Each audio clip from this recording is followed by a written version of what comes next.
odavde ispod groblja, tako, to je naša stajna tačka. U pravcu fronta napada koji ste sinoć dobili.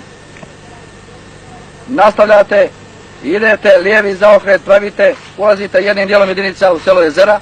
Molim vas, skrećem pažnju, naročito, naređujem, ne preduzimati nikakve represalije prema civilnom stanovništvu.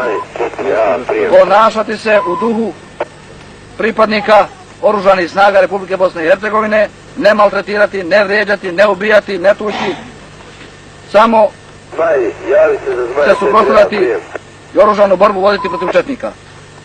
Ostvariti spoj sa lijevokrilnim susjedom, drugom motorizovanom brigadom na zapadnim padinama Visa i lijevokrilni zaokret praviti lijevi manevar. Golovo brdo, znači zadatak nam je Golovo brdo, prvi bataljon, da dovede sa ove strane u okruženje. Znači zapadna strana. Tako je, zapadna strana Golovo brda, da se prioritetan zadatak, komunikaciju i jednu i drugu ovdje koju vidite na karti, što smo je prije od počinjene borbenih dejstava locirali i govorili o njoj, što prije je presjeći po svaku cijenu. S ciljem ne dozvoliti neprijatelju dotur snaga, sredstava i pristizanje bilo kakve pomoći.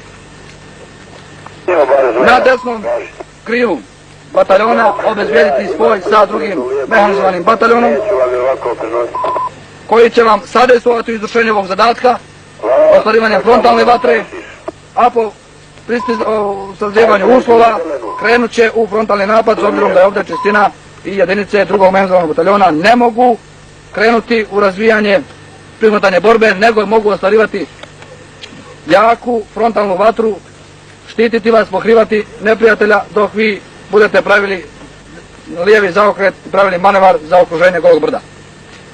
Gospodine komandante, je li jasno? Jasno, gospodine. Tako.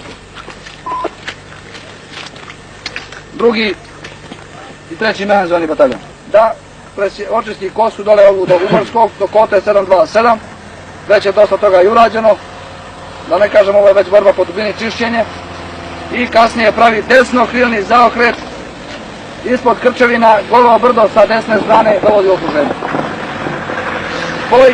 Za spoj jedinica odgovorni su mi komandanti bataljona, po izbijanju na Golovo brdo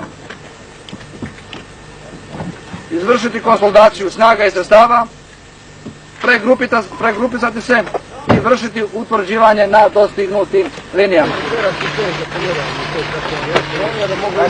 Pratimo od oslobodišu.